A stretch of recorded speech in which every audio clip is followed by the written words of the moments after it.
తాకట్లో ఉన్న మీ బంగారాన్ని విడిపించి ఆ రోజు ఆన్లైన్ రేటుకి కొంటాం. Sharma gold company.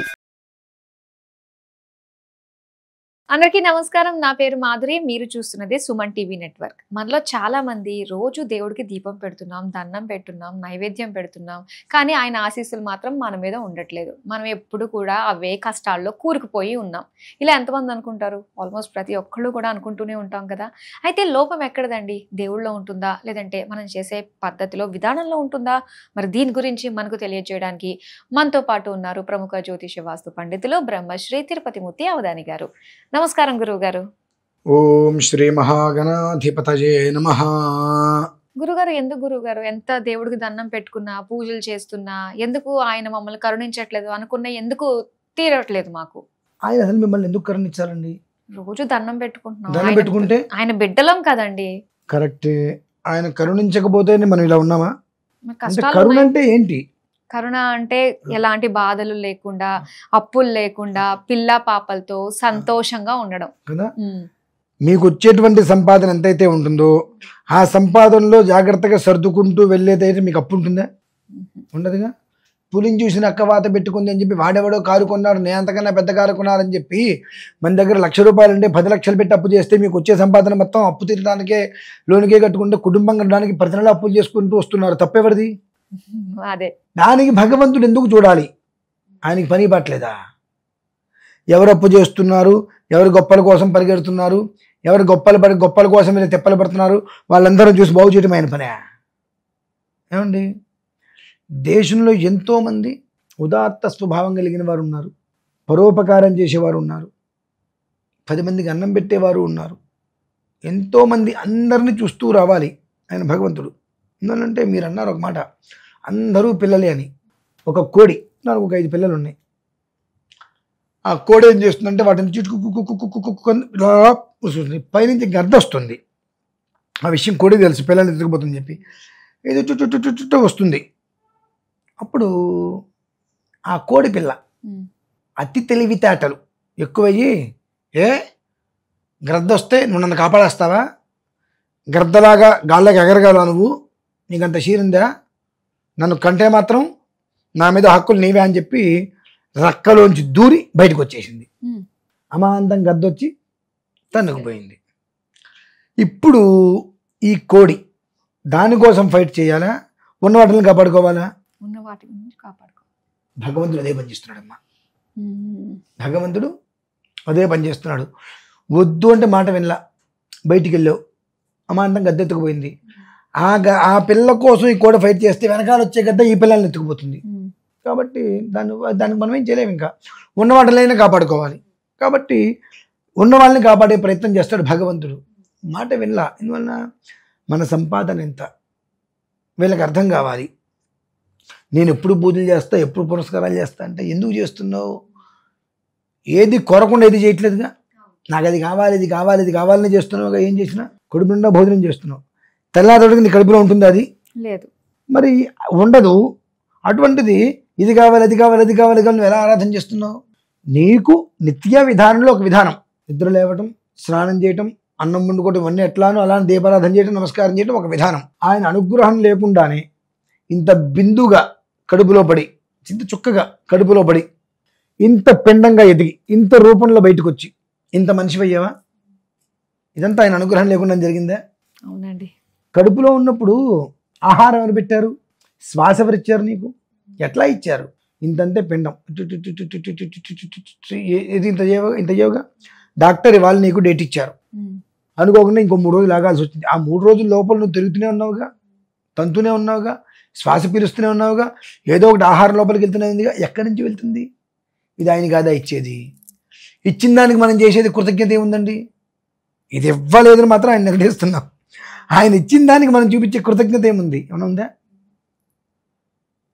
అట్టినప్పుడు మనం భగవంతుడు మనకి ఇవ్వలేదు, మనం ఎప్పుడు అడిగే అర్హత మనకు లేదండి. ఒకవేళ అడుగుతాం, మనం ఎట్లా అడుగుతాం? కొంచెం కష్టం తీర్చు, కొంచెం ఇబ్బంది తీర్చు. కొంచెం ఏంటి అంటే మిగిలిన మొత్తం నువ్వు పడతావా? ఆయన కొంచెం తీరుస్తాడు, మిగిలిన నష్టం నువ్వు పడతావా? కష్టం అంతా లేదు. కొంచెం అప్పు తీర్చు. కొంచెం అప్పు అంటే నీకు ₹1,00,000, నీకు కొంచెం అంటే ఆయనకి 10,000, నీకు కొంచెం అంటే 99,000 ఆయనకి 10,000. ఆ 10,000 ఆయన తీర్చే ప్రయత్నం చేశాడు. నువ్వు యాక్సెప్ట్ చేసావు, నువ్వు చేయలేదు. నేను దేవుని అడిగి ఆయన ఏం తీర్చాలే, ఆయన అడిగి అప్పు చేసావు నువ్వు. కొంతమంది ఉంటారు వెంకటేశ్వర ఉంగరం పెట్టుకొని దండం పెట్టుకొని పేకాట ఆడతారు, ఉంటారు. ఆ ఉంగరం ఇలా తగిలించి పేకాట ఆడతారు, ఏదో లాభం వస్తుందని చెప్పి.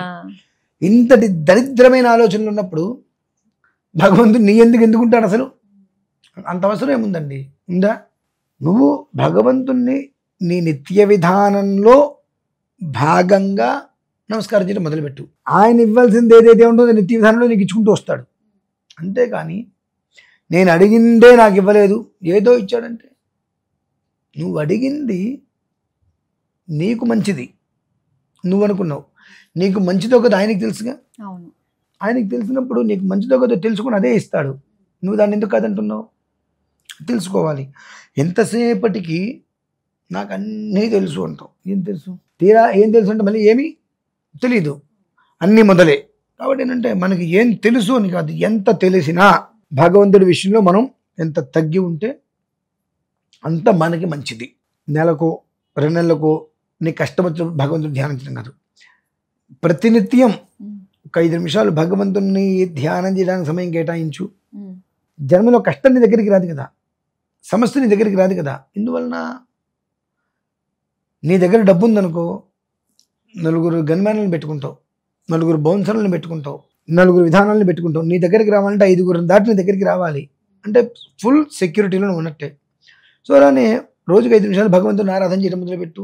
నాకు ఇది కావాలని కాదు, నేను నిత్యం భోజనం చేస్తున్నా, నిత్యం స్నానం చేస్తున్నా, ఆ నిత్య జీవితంలోనే నాకు ఈ జీవితంలో ఇంత స్థితిని ఇచ్చిన భగవంతుడికి నేను నిత్యం 5 నిమిషాలు జపం చేస్తున్నా. ఎందుకని? నువ్వు క్షేమంగా ఉంది భగవంతుడా. ఎంతోమందిని నువ్వు చూస్తూ ఉంటావు, నీ యొక్క అనుగ్రహం నీ చల్ల చూపడం వల్లే నేను ఇలా ఉన్నా. ఇదే చల్లని చూపు 10 మందికి ఇవ్వు, అలా నువ్వు చల్లగా ఉంది తండ్రి అని 5 నిమిషాలు. నీ వైపు దుమ్ము కూడా లేవగలిగే ధైర్యం ఉంటుంది, దుమ్ము కూడా. అది ఎందుకు గమనించట్లా? ఎంతసేపటికి నాకు ఇవ్వలేదు అసలు మనం ఏమి ఇచ్చామని మనకి ఇవ్వడానికి. అయినా కొంతమంది అలానే పారాయణాలు అన్నీ చేస్తూ భగవత్ ఆరాధనలోనే ఉంటూ ఉంటారు, అయినా కూడా ఇంకా నాకేమీ చెయ్యలేదు అని చెప్పేసి ఎందుకు అంటారు? అంటే ఆయన చేసే విధానంలో రాంగ్ ఉందంటారా? నిత్యము నువ్వు భగవంతుడి ఆరాధనలోనే ఉన్నావు అని అంటే నువ్వేమీ నాకేమీ చెయ్యలేదు అన్నావు అంటే అసలు నువ్వు చేయట్లేదు, నువ్వు అసలు చెయ్యట్లేదు. అదేంటండి? రోజు గంటల సేపు పారాయణ చేస్తున్నా. ఎందుకోసం పారాయణ చేస్తున్నావు? మొక్కితే ఏదో దక్కుతుందని పారాయణ చేస్తున్నావు, మొక్కితే ఏదో దక్కుతుందని అనే పారాయణ చేస్తున్నావు. అలా కాకుండా నా విధి నువ్వు పారాయణ చేయట్లేదుగా. చిన్నప్పుడు 1వ తరగతి 10th వరకు కూడా చదువుకుంటున్నావుగా. చదువుకోకుండా నాకు మార్కులు రావాలంటే వస్తాయా? లేదు. 2 ఉన్నారు. మీకేలా చెప్పింది ఈ మాట? ఇంతకు ముందు వరకు చెప్పా. 100 మార్కులు కావాలని కోరుకున్నాడు. నేను 100 బ్రహ్మాండంగా 24 గంటలు నాకు 100 మార్కులు కావాలి, 100 మార్కులు కావాలి, 100 మార్కులు కావాలని సంకల్పం చేయడం మొదలుపెట్టాడు. పరీక్షకి వెళ్ళాడు, 0 వచ్చింది. ఎందుకని? వాడు ఆ రోజు చదవాల్సిన పేపర్ కాకుండా వేరేదేదో చదువుంటాడు. ఆ 100 మార్కులు కావాలి తప్పితే ఇంకోటి చదవలేదు వాడు అసలు. ఓకే, 100 మార్కులు కావాలి అనేటువంటి సంకల్పం మినహాయిస్తే ఇంకేమీ చదవలేదు. మరొకడు ఉన్నాడు, వాడు 100 మార్కులు కావాలి, 100 మార్కులు కావాలి, 100 మార్కులు కావాలని వెళ్ళాడు, ఇంటర్వ్యూకి వెళ్ళాడు, 0 వచ్చింది. మరి వీడికి ఇందాక మీరు అన్నది చదివింది వేరు, పరీక్ష ఇచ్చింది వేరు. ఎట్లా అమ్మా ఇది? నీకొకటి కావాలి అని అంటే దానికి కఠోరమైన శ్రమ దీక్ష అవసరం. ఆ 2 మన దగ్గర లేకుండా నాకు 100 మార్కులు కావాలి, నా సంకల్ప బలం గట్టిది అంటే కనిపిస్తుందమ్మా. అది కాదు కదా. నీకొకటి కావాలి అని అంటే దానికి సాధన చెయ్యాలి. ఆ సాధన చెయ్యకుండా నాకు ఒకటి కావాలి కావాలనుకుంటే ఎక్కడి నుంచి వస్తుంది? రాదు. కాబట్టి భగవంతుడు నువ్వేది అడగాల్సిన అవసరం లేదు, అడిగే అర్హత ముందు మనకు లేదు. అడిగే అర్హత మనకు ఉంది అని అంటే మనం చేసేది మనకే కనిపించేస్తుంది. ఆ అర్హత మనం సంపాదించామా లేదా అని. నువ్వు ఎవరికైనా ఒక ముద్ద అన్నం పెట్టావా? ఆకలేసి ఇంటికి వస్తే ఒక ముద్ద అన్నం పెట్టావా? లేదుగా. ఒక మనిషిని తోలనాడకుండా ఉన్నావా? ఒక మనిషి మీద నింద వేయకుండా ఉన్నావా? ఇవన్నీ నువ్వు చేస్తూనే ఉన్నావు, కానీ నీకు మాత్రం మంచి జరగాలి, నువ్వెవరికి మంచి చేయవు. కరెక్ట్. కాబట్టి దాదాపుగా 100కి 98 మంది వీళ్ళే ఉన్నారమ్మా. ఇంకొంతమంది నేను ఏదైనా ఒక పూజ చేద్దాం అనుకుంటే మిమ్మల్ని అడుగుతారు, అయితే మీరు ఏదైనా పూజ చేద్దామంటే నన్ను అడుగుతారు, ఎందుకు ఊరికే సమయం దండగా, డబ్బులు దండగా, ఏం అక్కర్లేదు ఊరికే అంటారు. అనగానే ఓకే అంటారు. సినిమాకి వెళ్తే డబ్బులు దండగా, 3 గంటల సంతోషం, తర్వాత ఏముండదు. ఒక పూజ ఒక విధానాన్ని అనుసరిస్తే 3 జన్మల సంతోషం. దానికోసం మనం ఖర్చు పెట్టేటువంటి ఖర్చు వామ్మో. ఈ సినిమాలకి, చిత్రమూలాలకి, పబ్బులకి, వీటికి డబ్బులు మనకు ఇవ్వట్ల. గుళ్ళోకి వచ్చే ముందు డ్రెస్ కోడ్ చెప్తే లంగా ఓణి వేసుకుంటేనే దేవుడు రాణిస్తాడా, అదే రానివ్వడా? జడ వేసుకుంటేనే మీ దేవుడు రాణిస్తాడా? పబ్బుకి వెళ్ళినప్పుడు డ్రెస్ కోడ్ చెప్తున్నావు, ఎందుకు అదే డ్రెస్ కోడ్ ఎందుకు తీసుకెళ్తున్నావు? వాడికి ఇచ్చిన విలువ నువ్వు భగవంతుడికి ఇవ్వలేకపోతున్నావుగా. నీ దృష్టిలో ఏది వాల్యూ? భగవంతుడి వాల్యూ అనుకుంటున్నావా, పబ్బు వాల్యూ అనుకుంటున్నావు? నువ్వు పబ్బు వాల్యూ అనుకుంటున్నావు. అది నీకు నిరంతరం సుఖాన్ని ఇస్తుంది, కానీ భగవంతుడు నిరంతరం సుఖాన్ని ఇవ్వడు. నువ్వు ఎంత కష్టపడుతున్నావో ఆ కష్టాన్ని నీకు రుచి చూపిస్తూనే ఉంటాడు. ఇంకా ఎందువలన? నువ్వు ఎంతవరకు కష్టపడగలవు. నువ్వు పడేటువంటి ప్రతి కష్టానికి 10 పైసలు అక్కడ జమ అవుతూ ఉంటుంది.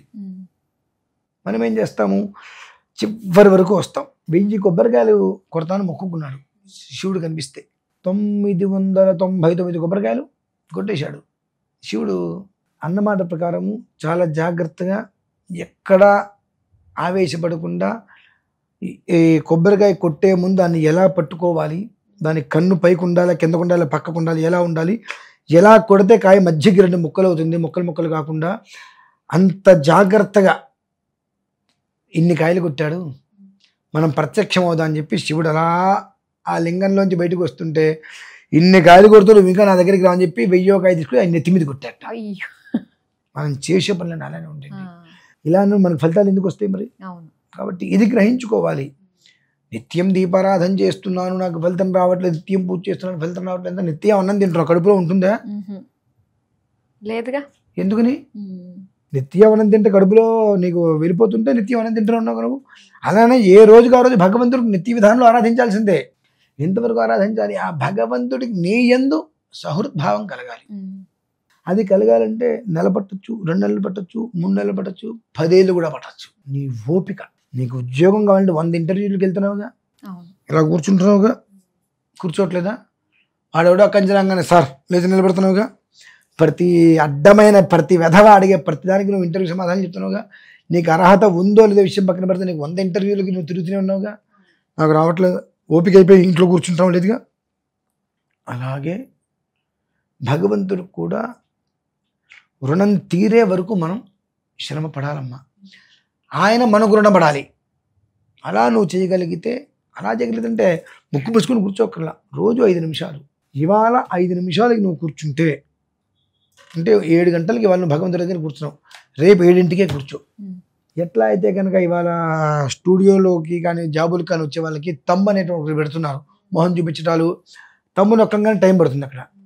ఖచ్చితంగా మనం ఏం చేస్తాం, ఇవాళ 7ంటికి పెడితే 7 లోపు మనం పెట్టాలి. దాటితే రకరకాల ఏదో అనిపిస్తారు, వాళ్ళు ఏదో అంటారు, వీళ్ళు అంటారు, మనకు ఫీలింగ్ ఉంటుందిగా. యాజ్ టీస్ భగవంతుడి విషయంలో కూడా ఇవాళ ఏ టయానికి నువ్వు మొదలు పెట్టావో కంటిన్యూగా 6, 100 అయినా 100, 126 అయినా అదే టైం నువ్వు చేయడం మొదలు పెడితే క్రమశిక్షణ అనేటువంటిది ప్రారంభం వస్తుంది. ఎప్పుడైతే నీకు క్రమశిక్షణ అనేటువంటిది వచ్చిందో నువ్వే భగవంతుడు, ఇంకా నీకు ఇంకా భగవంతుడితో పని ఏంటి? కరెక్ట్ అండి. ఆ క్రమశిక్షణ లేనివాడు ఇక్కడ ఎదుగుతాడు. క్రమశిక్షణ వస్తే నీలో ఉన్న భగవంతుడు నువ్వు చూడగలుగుతావుగా. అప్పుడు నీలో ఉన్న భగవంతుడితో నువ్వు మాట్లాడగలుగుతావుగా, నువ్వే ఇంకొక మనిషికి ఉపయోగపడగలుగుతావుగా. ఆ క్రమశిక్షణ వచ్చినప్పుడు నువ్వే భగవంతుని విషయం నీకు తెలుస్తుంది. అదే తత్వం అమ్మా. చాలా బాగా తెలియజేశారండి. సో ఎక్కడ వెళ్ళాల్సిన అవసరం లేదు. నువ్వు చేసేది ఏదైతే ఉందో అది శ్రద్ధగా, భక్తిగా చేస్తే ఏదైతే అనుకుంటావో అన్ని కూడా నెరవేరుతాయని మంచి విషయాలు తెలియజేసినందుకు ధన్యవాదాలు.